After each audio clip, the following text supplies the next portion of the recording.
Please understand that the stories and scenarios explored in this series and on this channel are expressions of a possible alternate reality and are entirely fictional.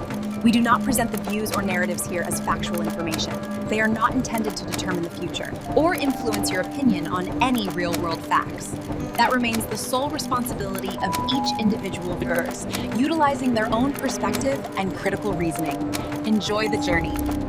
If you are like our other friends and would like to contribute to our channel, and you are interested in more content, help us increase our abilities by becoming one of our customers on the World Wide Web at our e-commerce website, dignityback.com.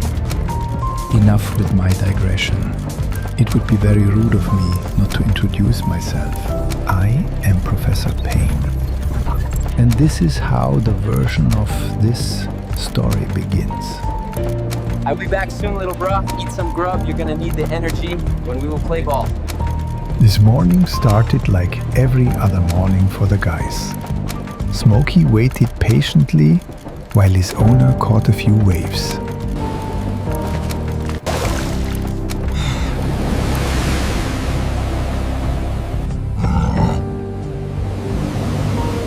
The waves seem to be a little different today.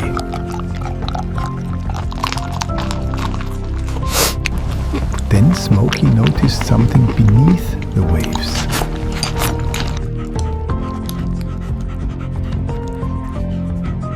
His owner didn't notice what was slowly rising up out of the water below him.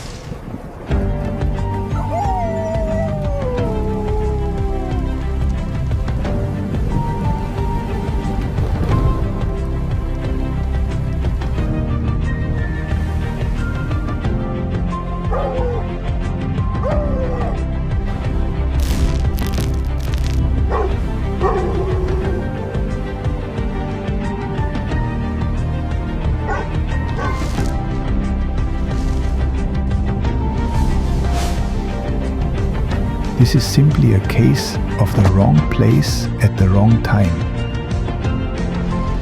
When some asshole lizards are in town.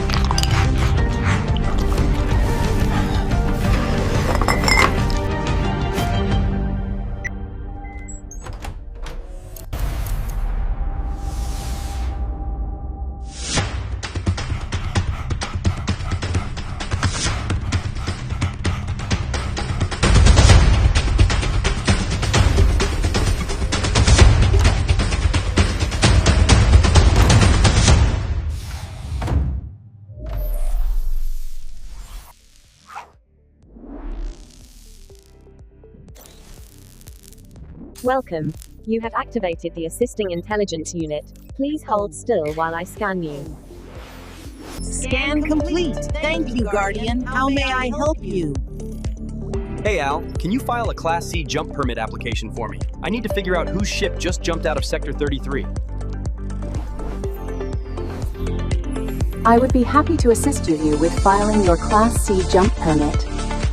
Do you have a static location we can include in the application? no, it's not a static location. I need to go to the Guardian space freighter that is currently cloaked and in near-Earth orbit. Scanning near-Earth Guardian orbital fields. Orbital jump target acquired. Calculating jump trajectory to match the target. Yeah, that it right there. I need to go on board to talk to G, now! Calculations complete. Jump permit approved by the APD. Enter jump platform 3 minutes and 33 seconds. Yeah, thanks for the hand, Al.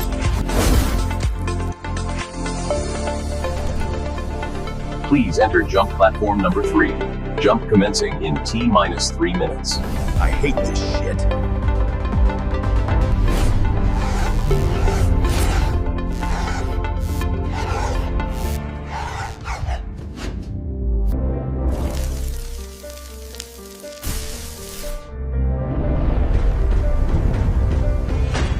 Plasma field containment protocol initialized. I hate this shit.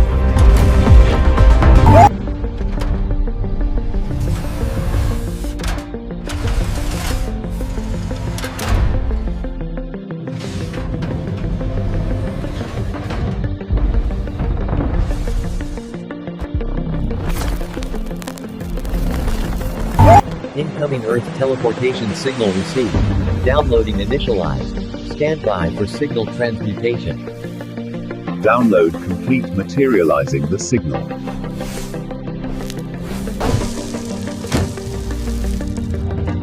Is anyone here? Ham, are you still here, brother? The air of the Guardian freighter was sterile, heavy with the metallic tang of deep space and classified information. Smokey's jump was successful, but the time he had bought was quickly running out.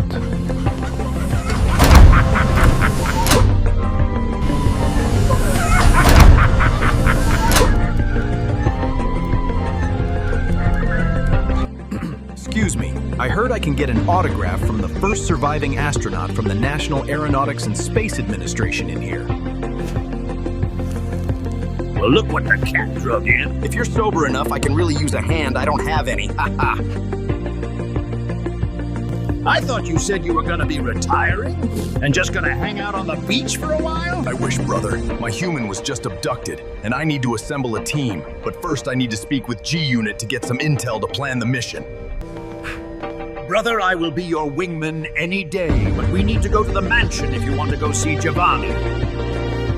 He said there wasn't enough up here to keep him busy anymore. Come on, old buddy, I will help you get your suit. As the two prepare for a tandem jump through the multidimensional fabric of reality, there is an important detail for you to know.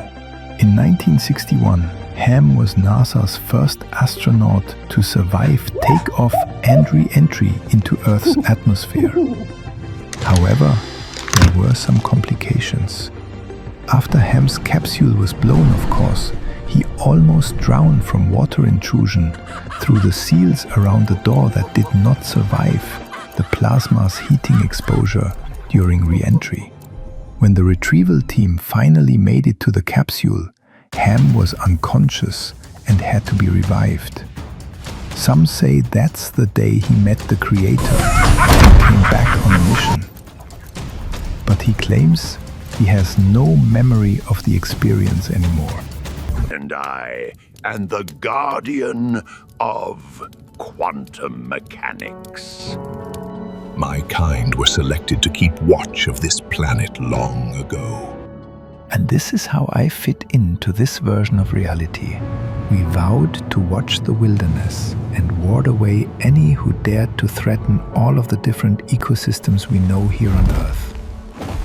The first place I have ever called home was deep in the Himalaya mountains.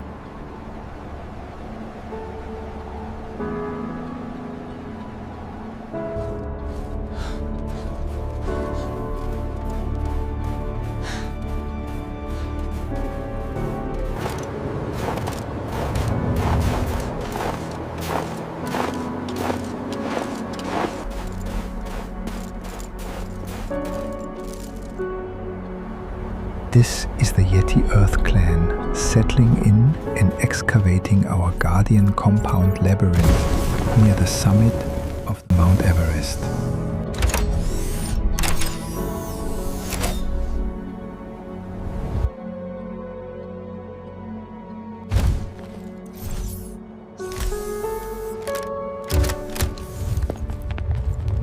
Generations came and have gone over these last 12,000 years, but our clan has never faltered on our duties.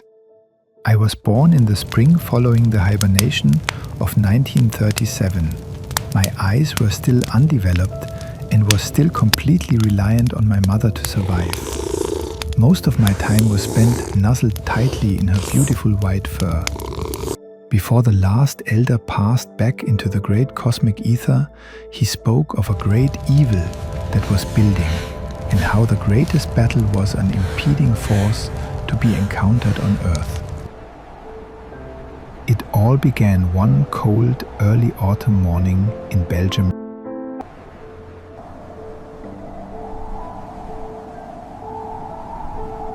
"33 team members accompanied a German troop movement conducting research and development, incorporating exotic lost technologies and species with activated Guardian DNA sequencing.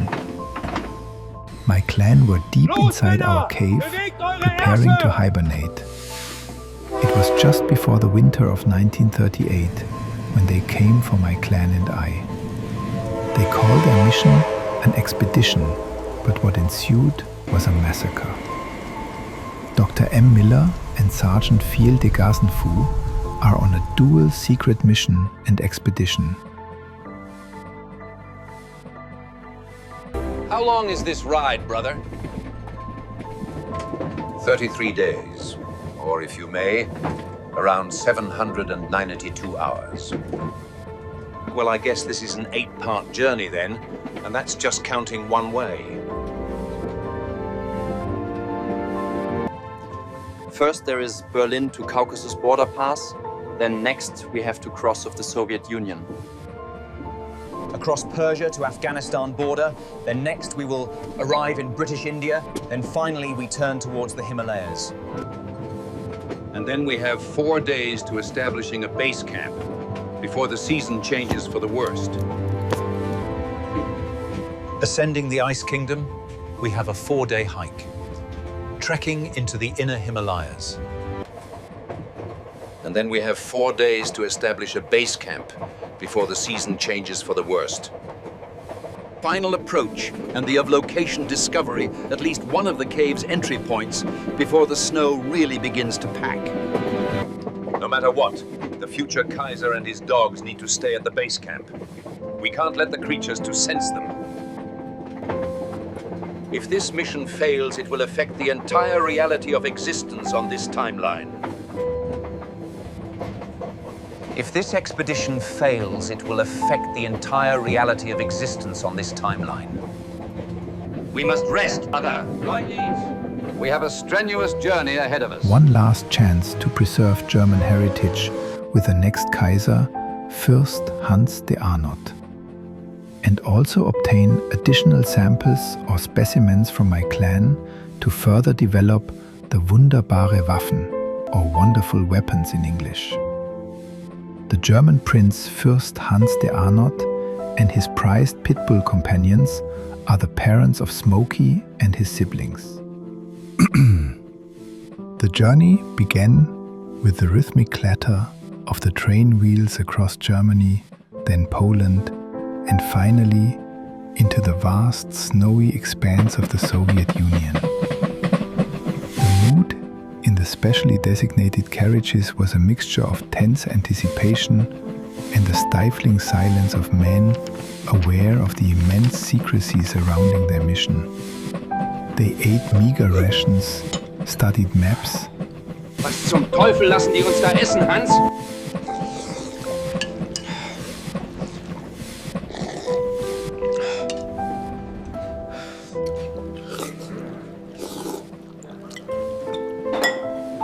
Ich bin davon satt, den Rest können die Hunde haben. And Dr. Miller meticulously translated further fragments of the Tibetan text. The ancient script referenced the specific altitude and orientation, 33 feet below the apex, facing the sun's first kiss at the 33rd degree. Day 4 through 7, the crossing of the Soviet Union. As they pushed deeper, the landscape flattened into an endless white canvas. The biting cold seeped into the train, despite the efforts of the stokers.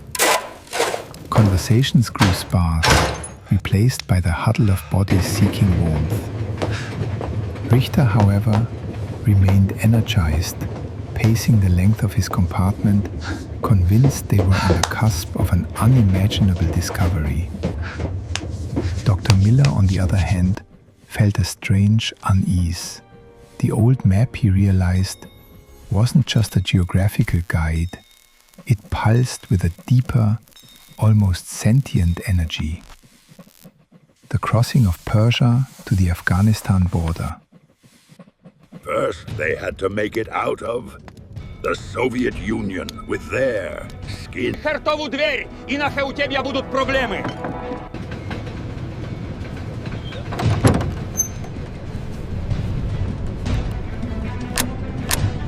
Он застрял. Сержант Вальдамир Дорковик. Разбей этот немецкий кусок дерьма. Before the Soviet troops' orders reveal what is in this train car, an important detail must be known. Following the collapse of World War I, the Kaiser faced the ultimate price: exile.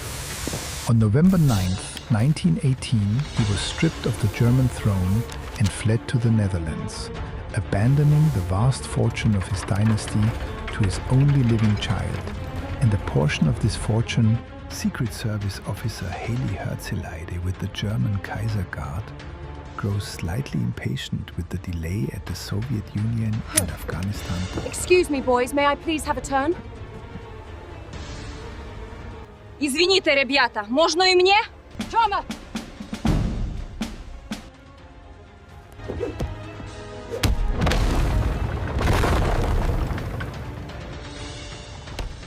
Нам предстоит долгое путешествие на этой дерьмовой повозке. Можешь ли ты побыстрее взять то, что хочешь, и отпустить нас?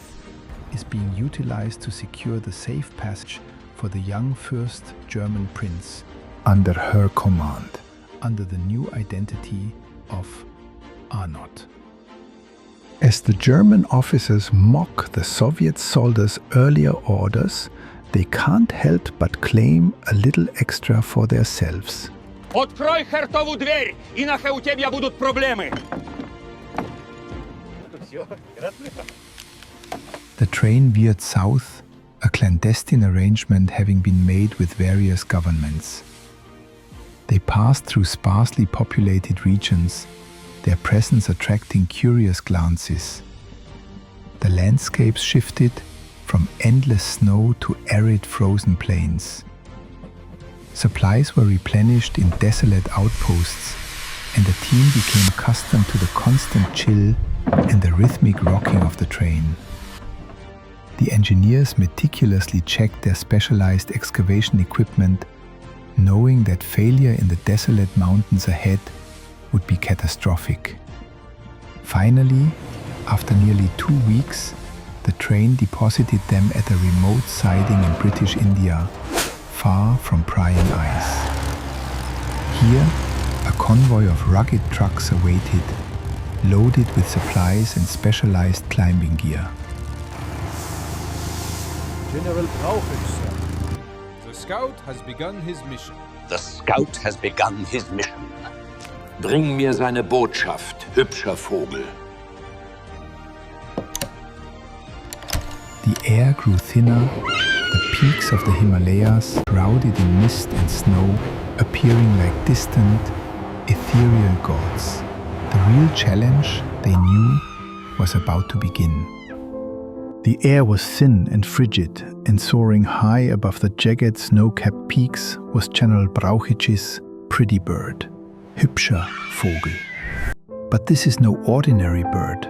It wears a fitted leather-lined stainless steel radar emitter receiver.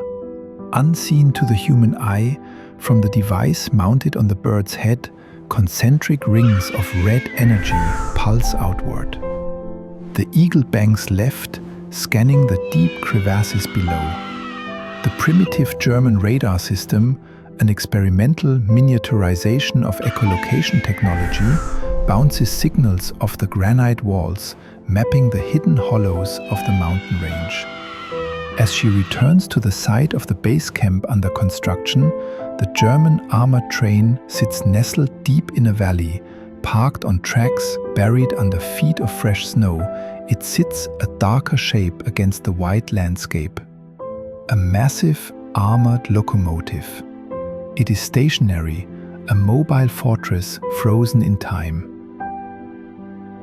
As the frigidly cold, tired Darth Eagle completes its objective.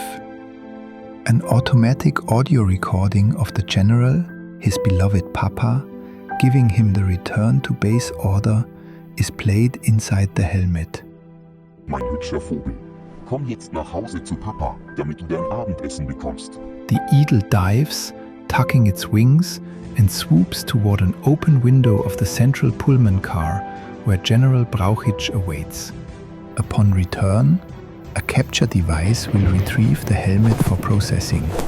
Off the eagle's head as he approaches the window entry for his reward. He does not flinch as the massive bird glides through the window and lands heavily on a perch. Kraus strokes the bird's feathers. Later that evening, the room is thick with cigar smoke. The rattle of a film projector fills the silence. Dr. Fogle stands by a pull-down screen. He points to grainy black and white footage flickering on the wall. The bird's telemetry confirms it.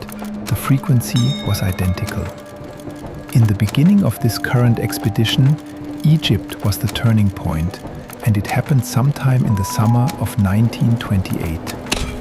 Dr. Fogle was conducting an expedition on behalf of the German Kaiser University, following up on his thesis of lost human technology and history.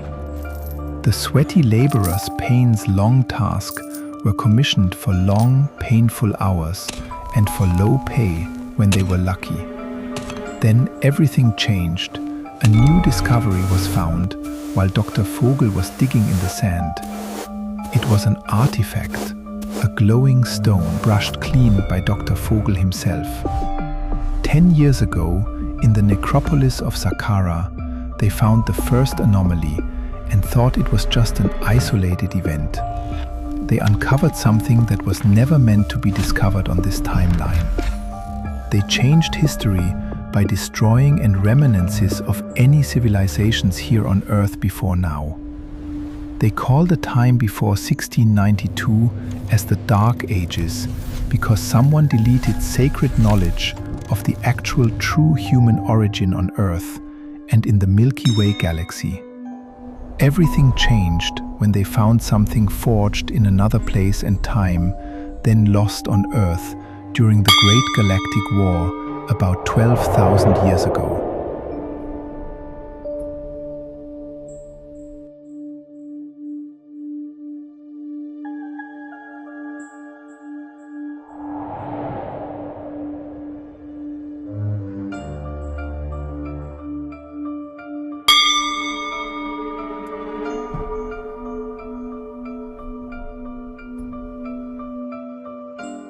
Buried under the ice. When the bell is struck with the Kristallklatsche, the crystal clapper, the bell rings at precisely 7.83 Hertz. The heartbeat of the Earth itself and the Eagle's radar picked up the interference pattern 3 kilometers due north of their base camp location. A long line of German soldiers in white winter camouflage marches slowly along a razor-thin ridge. They disappear into the cloud line, moving toward the coordinates the Eagle found. Thanks for viewing the first part of this multi-part series. Don't forget to like, comment and subscribe to be notified when the next sections are published. Bow to me or die!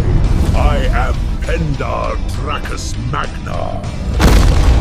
In upcoming sections, you will meet Reptilius, the last Light Guardian. Sensei has reached his 333 year and needs a new body for his next tour of Guardian service. After eons of being the punching bag for his own kind, the light of the Creator saved his soul and forever bleached him white.